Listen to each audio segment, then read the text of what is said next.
제 기억으로 한 5달 정도 잠을 잘 못 잤습니다. 한 5달 지나니까 집사람이 낌새를 채더라고요. 무슨 걱정이 있어서 이렇게 잠을 잘 못 자나. 그리고 잔뜩 던지난 말이에요. 그리고 요즘 우리가 부부가 아닌 것 같다 이러잖아요. 이건 엄청난 공간입니다.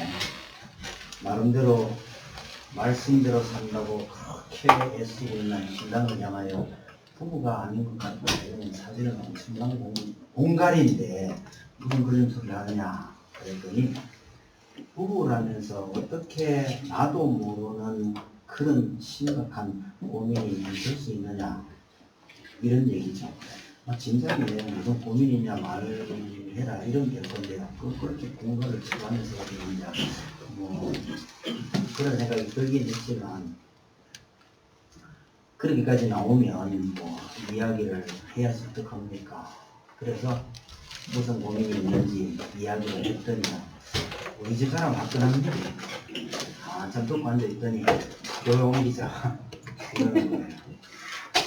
그러면 간단하기는 하지만 그게 그렇게 간단한 문제가 아니다. 내가 보기에는요 거의 불가능한 일입니다. 왜 그런가 하니까 우리 고향 교회에 뿌리가 너무 깊었어요. 뽑아가지고 다른 데로 옮긴다는 것은 거의 불가능합니다. 뭐 그렇게 불가능한 얘기를 간단하게 왜 옮기자. 그게 그리 쉬운 거 아니다. 그래서 저 혼자 고민을 하다가 사정 얘기를 다 듣고 난 다음부터 이제 집사람도 고민을 시작하게 된 거죠. 왜 2달 동안 얘기를 안 했느냐 그러면요. 내 혼자 고민하면 된다고 생각을 했죠. 왜? 우리 사람은요, 은혜 받으면서 교회 잘 다니고 있던데, 은혜 받으면서 잘 다니는 사람을 괜히 함께 고민하게 만들 수가 없잖아요. 그죠? 근데 그 얘기를 하고 난 다음부터는요, 이제 고민이 더 깊어지는 거죠. 그래서 그 고민 끝에 교회를 옮기는 것은 거의 불가능한데, 아무 탈 없이 교회에 아무런 영향을 주지 않는 채 빠져나갈 수 있는 최선의 방식이요 신학교 가는 거였습니다. 다른 이유도 좀 있지만 결국은 신학교 가는 걸로 결정을 하고 빠져나온 겁니다. 그때 가졌던 중요한 생각 중에 하나가 뭐냐면 교회에 무슨 문제가 있는지를 아는 사람이 이걸 해결하기 위해서 나서는 게 맞다. 이런 생각 때문에 결국 신학교 가게 된 거죠. 고향교회 하나가 너무너무 염려스러워서 신학교에 갔는데요. 막상 가서 보니까요. 교회가 하나가 아니에요. 그때까지 몰랐던 수많은 교회들이 나를 아프게 하는 거예요. 병을 고치려고 신학교에 갔는데 가서 보니까 병이 훨씬 더 깊어진 겁니다. 여러분 지금까지 제가 거쳐온 교회들을 지금도 돌아보면요. 생각할 때마다 마음이 정말 아파요. 그때는 어쩔 수 없다고 생각하고 교회를 떠나왔는데도 불구하고 차라리 그냥 그 교회에 내가 그냥 있는 것이 그 교회에 유익하지 않았을까 싶은 생각이 들 때가 많습니다.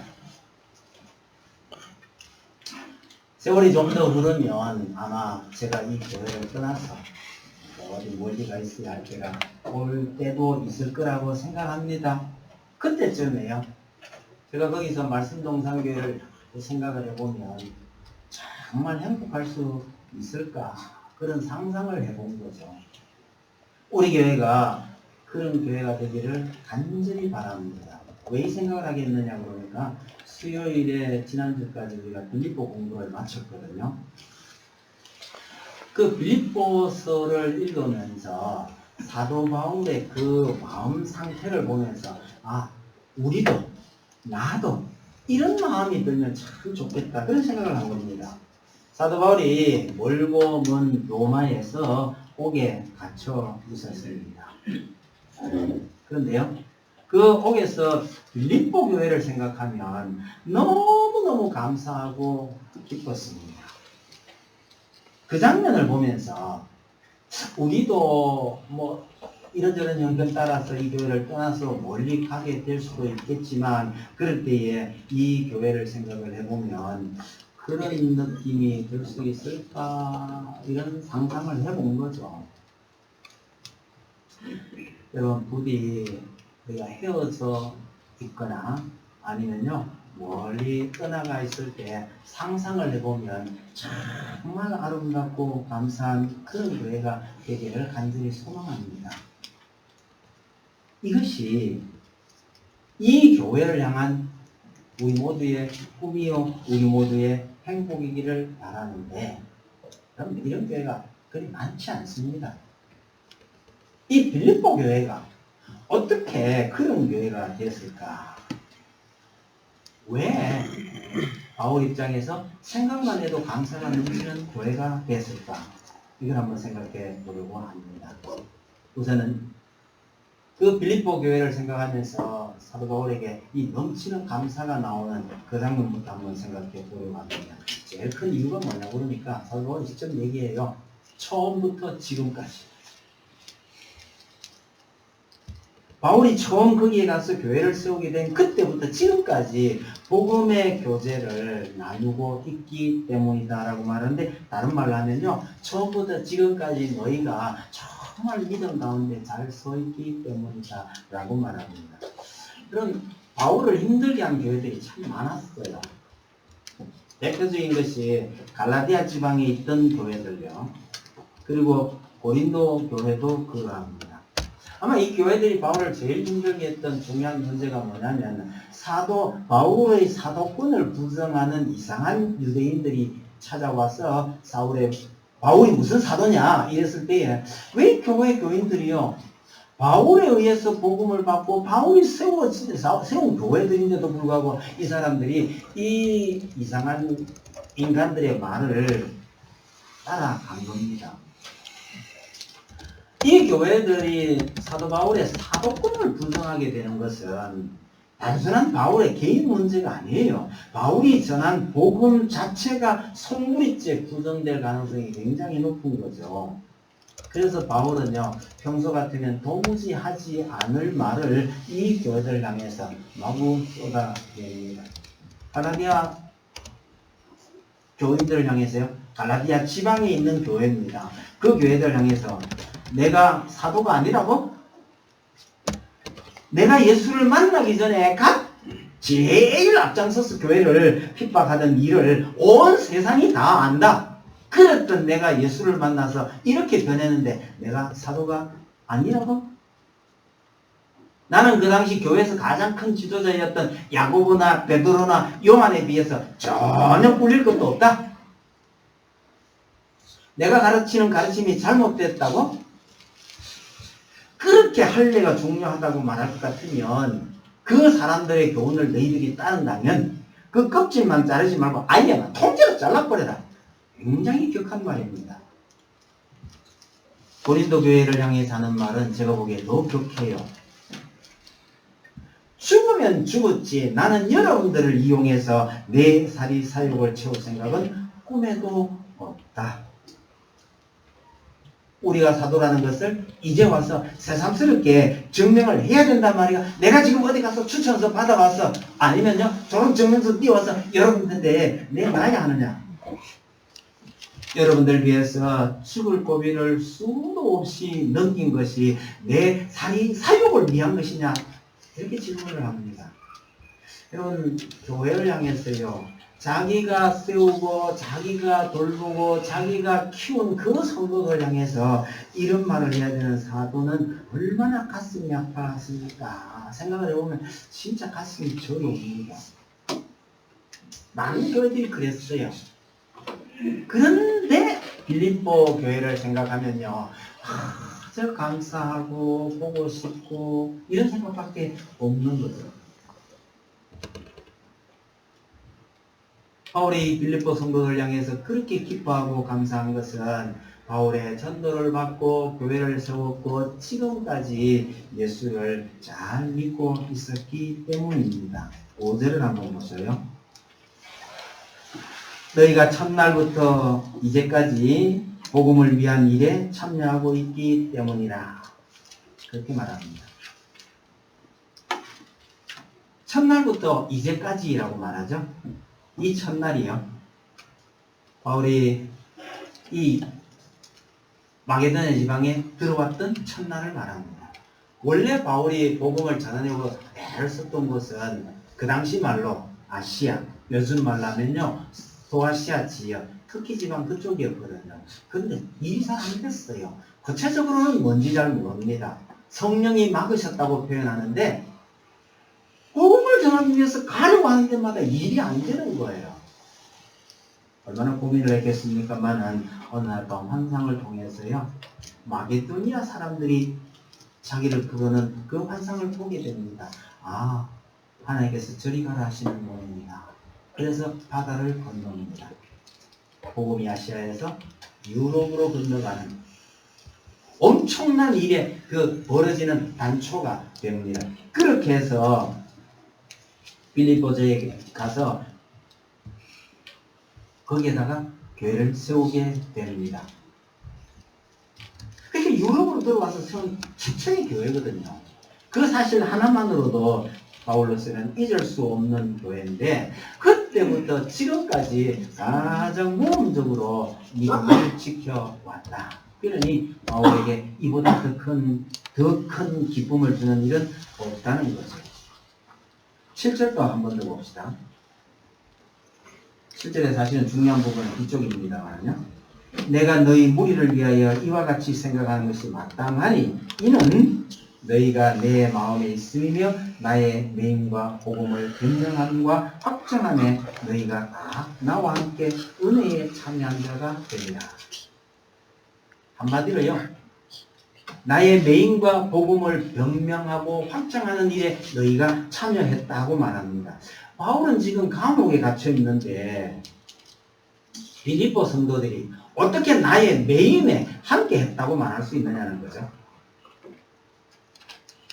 첫날부터 지금까지 복음 안에서 교제하는 그 때문에 바울의 기쁨이 넘치고 위로가 되고 그래서 더 많은 일을 할 수 있었다라는 뜻입니다. 여러분 우리가 믿음 안에서 사는 것만으로요.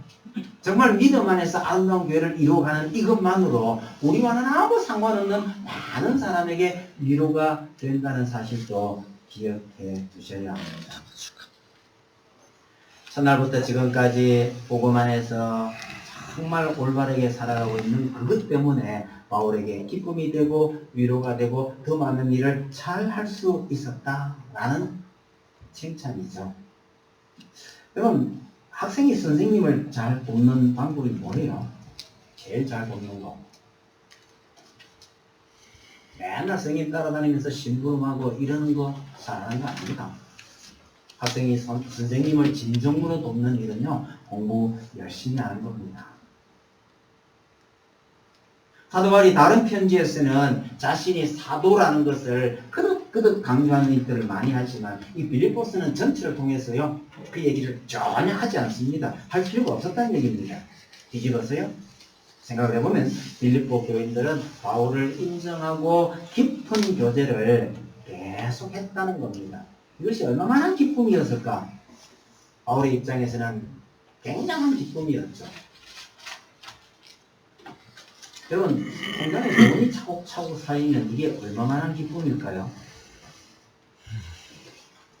전 잘 모릅니다. 그런데 이게 대단한 기쁨이라는 걸 압니다. 다른 사람의 경험을 통해서. 새 집을 사면 얼마나 기쁠까요? 전 잘 모릅니다.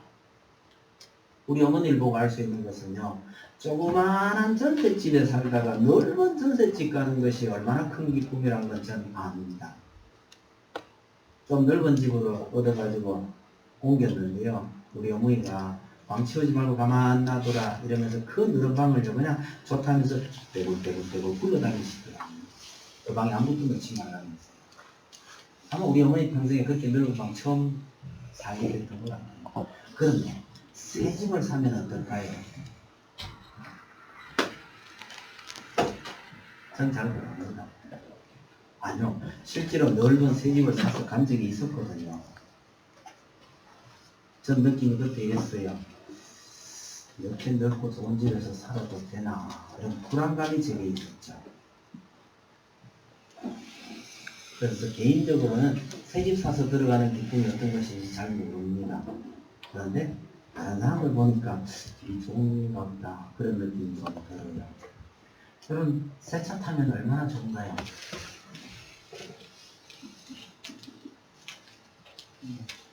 완전히 잘 모릅니다. 맨날 근처만 걸고 다니는 거예요. 근데 정말 좋아하는 사람들이 있더라고요. 남의 경험을 통해서 대충 정말 참 좋긴 좋은가 보다 이런 생각이 들어요. 그런데 이런 기쁨은 대체로 일시적입니다. 새 집도요, 몇 년 지나면 헌집되잖아요. 새 차도요, 한 몇 년 지나면 헌집되잖아요. 흠집이 전혀 없는 차를 제가 한번 타본 적이 있는데요. 전 그거 안 편해요. 그래서 어디 가가지고 씩 좀 끌고 흠집이 좀 생기면 그때부터 좀 편해요. 새 옷을 비나누면 헌옷 만들어야 좀 직성이 풀리는 체질이니까 그럴 수 있는데요. 진짜 기쁨은요, 상상을 한번 해보세요. 흔치 않은 일이니까. 자녀들이요, 부모 마음에 쏙 드는 짓만 해. 얼마나 기쁠까요? 이건요, 돈으로도 안 되는 거고 어느 누구도 줄 수 없는 기쁨입니다. 상상 속의 기쁨만일 수도 있지만 가끔은요, 현실적으로 그런 집안이 있기는 하더라고요. 얼마나 기쁠까요? 상상을 합시다.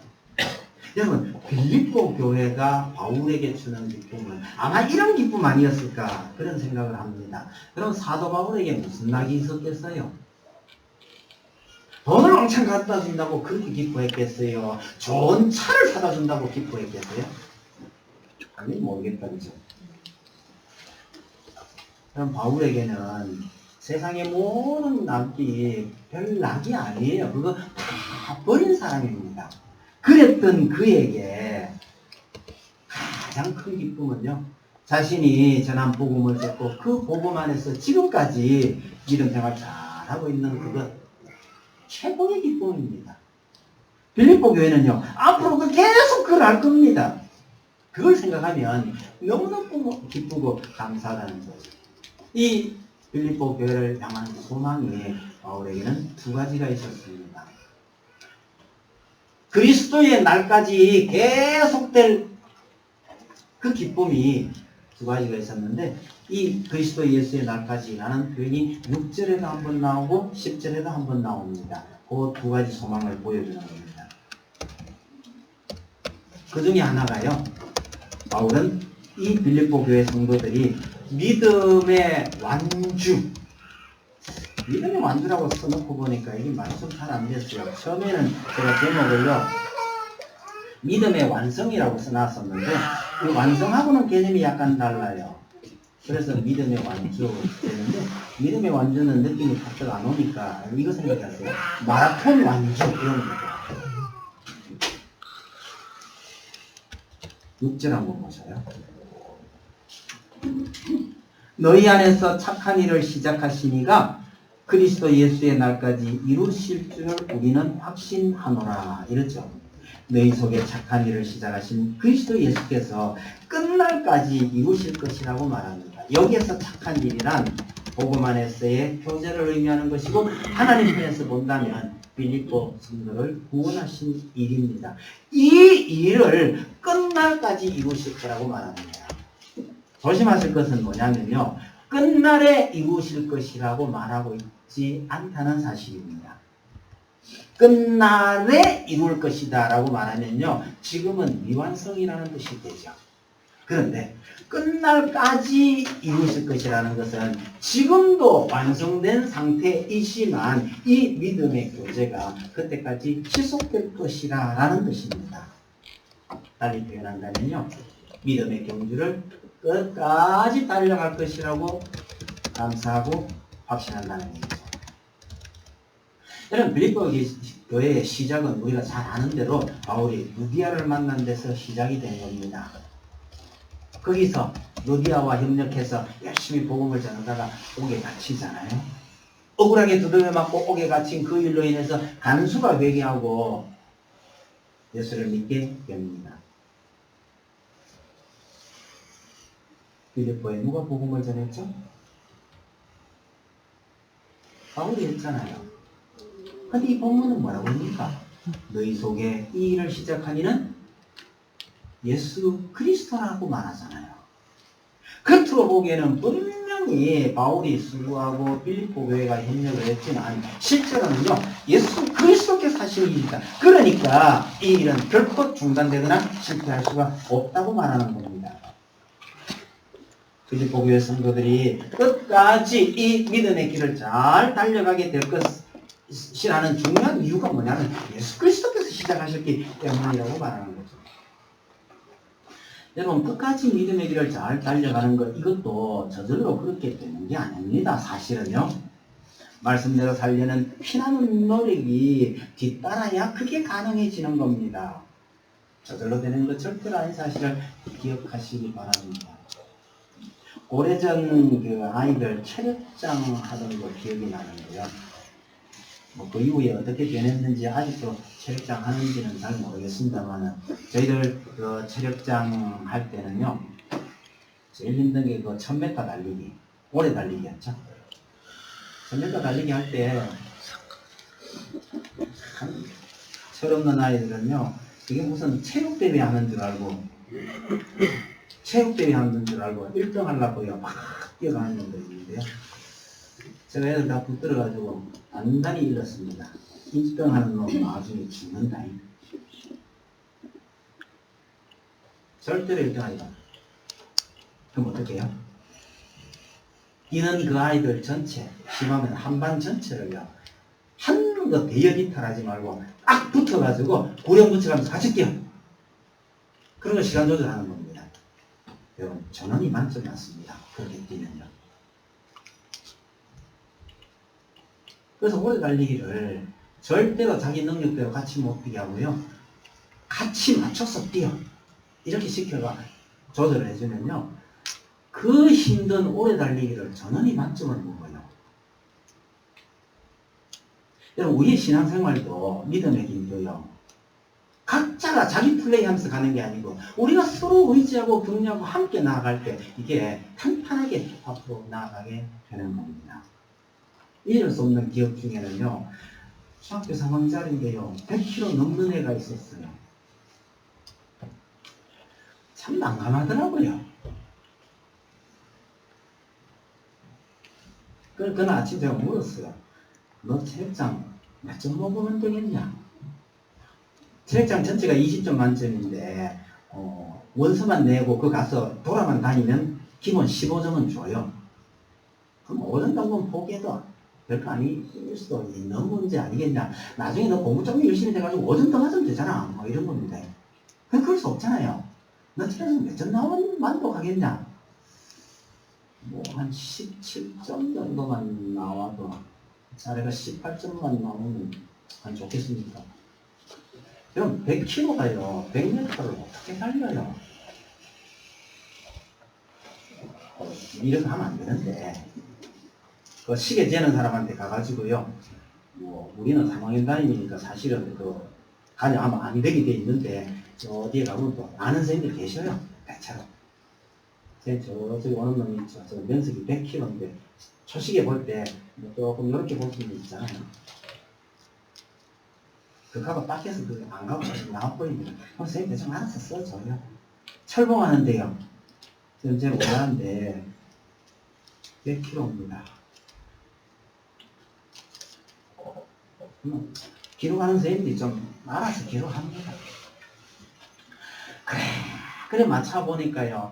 겨우 한 17점은 좀 나오겠다. 선생님들이 딱 하다고 좀 봐준 거예요. 하나 남았습니다. 오래 달리기. 제가요, 우리 반 애들 중에 덩치 좀 크고, 오래 달리기 그냥 막, 제일 나중에 들어와도 이미 만점 다 받은 아이들 4명을 불렀습니다. 그 4명은 얘들아 같이 뛰지 마라. 놔두고 이 자식 옆구리 끼고 있잖아. 접근하고 돌고 들어오기만 해라. 기본적으로 뭘 작정하고 그렇게 시켜놔놓고 다른 애들은 이제 정상적으로 뛰게 만들고 4명을 이 굵은애하고 붙여가지고 맡겨놓고요. 지금 그냥 교실에 가버렸어요. 차만 거 못 봐주고. 그 나중에 마치 올라왔는데 어찌 된지 하니까 선생님 얘 만점 먹었어요. 아니 그럴 리가 없어요. 절대로 불가능한데 어떻게 만점을 먹는단 말이야. 몇 바퀴를 돌았어야 했는지 모르겠는데요. 한 4바퀴쯤 돌아야 그게 1000m를 뛰는데 2바퀴는요 임마 가야 된다 해가 끌고 끌다 시켜가지고 2바퀴 도는데 이 자식이요 퍼져가지고 못 일어나는 거예요. 그리고 너희가 저쪽 구석에요 퍼져가지고 포기하다시피 쉬었어요. 근데 쉬고 있으니까 다른 애들이 한 바퀴 돌고 오잖아요. 그래서 막 가자. 그래가 끌고 다시 갔어요. 그리고 들어갔는데요. 들어갔는데 선생님이 몇 초 하고 시간을 불러주더랍니다. 그래서 더 안 뛰고 주장될 뻔했고요. 얘는 한 바퀴 덜 놓은 거예요. 그러면 안 되죠. 그래가지고 어쨌거나 만점 대신에 올라왔어요. 책장을 생각해보면 제가 잊을 수 없는 이야기 중에 하나입니다. 나쁜 이야기입니다.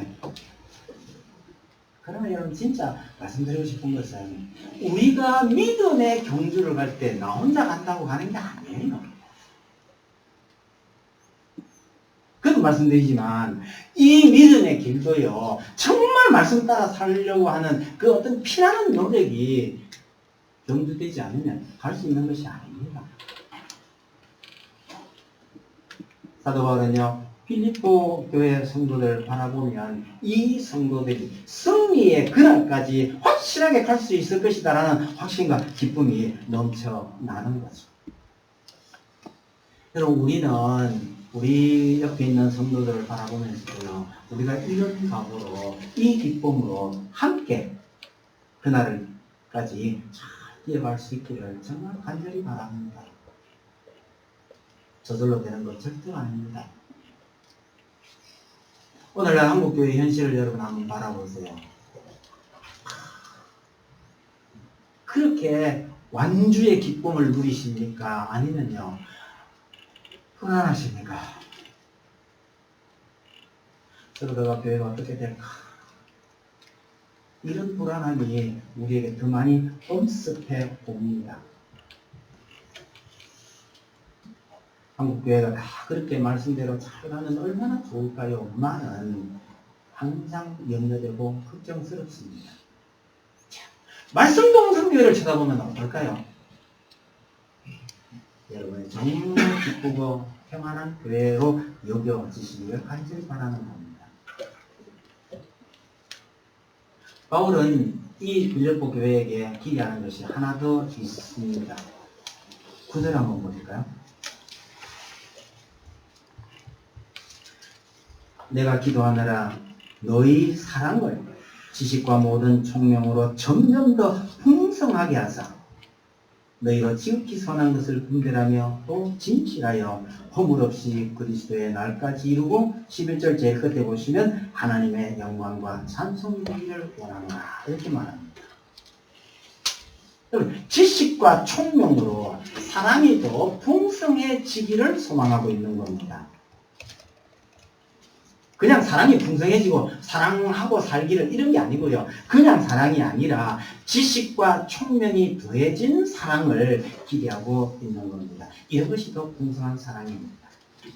이런 사랑이어야 선한 것을 분별하고 끝까지 진실할 수 있는 겁니다. 여러분, 이런 사랑으로 세상의 그릇된 가치관과 좀 더 분명한 선을 긋고 그리스도의 날까지 허물이 없기를 바라는 것입니다.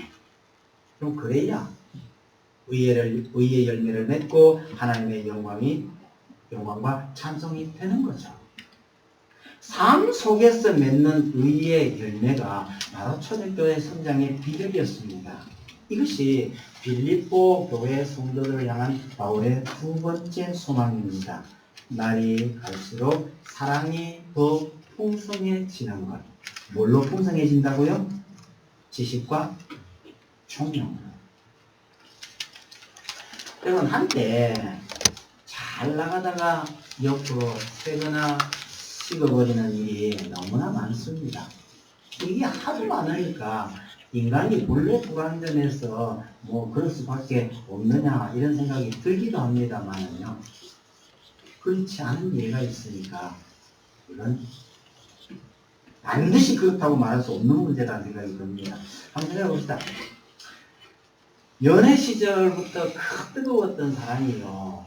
10년, 20년이 지나도 식지 않으면 이상한 거예요. 정상이에요.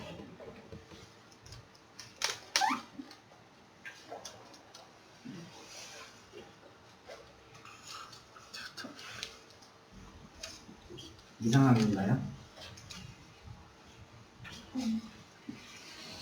확실한 거 하나는요. 그 뜨거웠던 사랑이 20년, 30년이 지나는데도 식지 않는 것은 저절로 되는 건 아닙니다.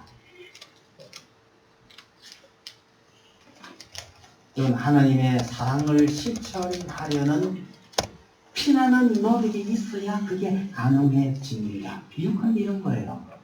자전거가 넘어지지 않으려면요. 계속 밟아야 합니다. 자동차요. 계속해서 연료를 공급해야 이 자동차가 계속 갈 수 있는 겁니다. 뜨겁게 연애하다가 결혼만 하면 끝하고 만나버립니다. 이건 마치 자동차 연료 공급을 중단한 거나 마찬가지입니다. 그러면 멈출 수밖에 없는 거죠. 다른 말로 하면요. 더 사랑하기 위한 결혼 이후에는 새로운 사랑을 위한 노력을 계속해야 하는데 이 노력을 하지 않으면요. 멈출 수밖에 없는 겁니다. 연애의 뜨거움은 자연바라라고 말할 수 있습니다. 저절로 불붙은 거예요. 그러나 결혼 생활의 즐거움은요. 계속해서 불을 떼는 수고를 해야 되는 겁니다. 많은 사람들이 이걸 놓쳐버려요. 그래서 남자들이 쓰는 말 중에 참 안 좋은 말 있죠. 다 잡은 고기에 미끼 주는 거 봤나? 이런 소리 하는 사람이 있습니다. 결혼만 하면 끝이라고 생각하니까 그 다음부터요. 아주 끔찍한 결혼 생활이 시작이 되는 거죠. 여러분, 사랑하자고 한다고 말만 해가지고 사랑이 되는 게 아닙니다. 바울의 편을 빌리면 지식과 총명이 거기 따라와야 되는 겁니다. 그래야 제대로 된 사랑이 가능해집니다. 여러분, 여러분들의 사랑이 점점 깊어지고 있는가 아니면 점점 사라지고 있는가를 냉정하게 살펴보시기 바랍니다. 여러분, 지금도 뜨거운 열정으로 살고 계십니까? 아니면요, 만성병 환자같이 시들한 사랑을 하고 있는가요?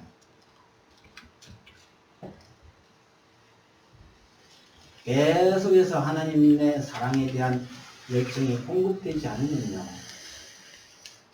사랑을 하기는 하는데 만성병 걸린 사람처럼 그렇게 살 수밖에 없다는 사실을 기억하시기 바랍니다. 귀여운 아들이 먹고 싶다고요. 달라는 대로 다 주면 돌이킬 수 없는 상황이 올 수도 있습니다. 무조건 주는 것이 사랑이 아니라 주지 말아야 할 것은요. 안 주는 아픔도 감내할 수 있어야 그게 제대로 된 사랑이 되는 겁니다. 그걸 표현을 바꾸면요. 지식과 총명이 더해진 사랑으로 자녀를 돌봐야 하는 겁니다. 예수를 잘 믿는데도요. 불신자들에게 손가락질을 당하는 주 원인은 지혜 없는 믿음 때문입니다. 믿음은 참 좋은데 생각이 없는 거예요. 구원을 얻는 유일한 방법은 믿음뿐입니다. 믿음만으로 충분합니다. 그러나 한 걸음 더 나아가서 믿는 자답게 제대로 살기 위해서는요. 지혜 있는 사랑, 지혜와 총명이 또 붙여진 믿음이 필요하다는 사실을 잊지 마시기 바랍니다. 날마다 믿음과 사랑이 더 깊어져가는 교회를 만들어 갑시다. 생각만 해도 기쁘고 사랑스러운 감격스러운 그런 교회를 만들어 갔으면 합니다. 그러기 위해서 우리가 뭘 해야 될지를 고민해야 되는데요. 여러분, 교회의 제일 작은 단위가 뭐죠? 교회는 한 몸이라고 말합니다. 한 몸이라고 말하는 이 교회의 제일 작은 단위가 뭐예요? 부부입니다. 부부요, 한 가정이요, 가정이 모여가지고 교회를 이루어가는데, 바로 그 제일 최소 단위인 부부 사이에 이런 관계가 이루어져야 교회 전체가 그렇게 되어가는 겁니다. 여러분, 우리가 부부가 사는 것을요, 그냥 그렇게 사는 거지, 이게 일반적이에요. 투다닥거리 가면서 사는 게 그게 부부지, 싸움 한 번 안 하고 사는 게 그런 집이 어딨냐? 맞습니다. 그러나, 그리스도인들은요, 제발 이 생각부터 고쳐야 합니다. 교회의 가장 작은 단위가 부부라는 말은 다시 표현을 하면 이렇습니다. 우리가 가장 먼저 헌신하고 섬겨야 될 교회가 바로 내 아내요, 내 남편이라는 뜻입니다. 세계 선교를 꿈꾸기 전에요, 바로 이 사람에 대한 선교부터 시작해야 된다는 뜻입니다.